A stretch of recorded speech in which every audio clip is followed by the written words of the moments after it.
আসসালামু আলাইকুম। আজ আমরা দেখাবো ধান বীজ অঙ্কুরিত করার সঠিক ও সহজ পদ্ধতি। অঙ্কুরিত বীজ থেকে ফসল ভালো হয় ও চারা শক্তিশালী হয়। প্রথমে আমরা ভালো মানের বীজ সংগ্রহ করে নিয়েছি। বীজগুলো পরিষ্কার পানিতে ধুয়ে 24 ঘন্টা পানিতে ভিজিয়ে রেখেছিলাম।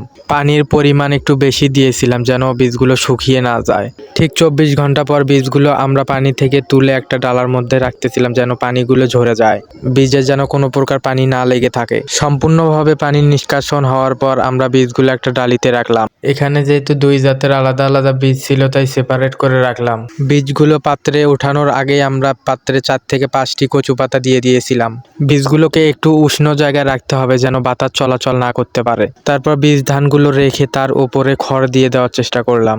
খড়ের ওপরে আবার পাটের বস্তা দিয়ে দিলাম যেন কোনোভাবেই বাতাস চলাচল না করতে পারে। এখন মোটামুটি কাজ শেষের দিকে। তারপর আমরা পুরো বীজের পাত্রটা খড় দিয়ে ঢেকে দিলাম। আজকের মতো কাজ এখানেই সমাপ্তি।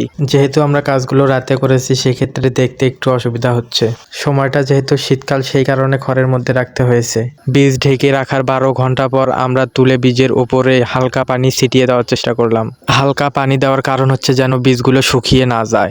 12 ঘন্টার মধ্যেই আপনারা লক্ষ্য করতে পারবেন ধান বীজগুলোর মুখ ফেটে যাচ্ছে। বীজ ঢেকে রাখার 12 থেকে 24 ঘন্টার মধ্যেই গাজানো শুরু করে দিয়েছে আলহামদুলিল্লাহ।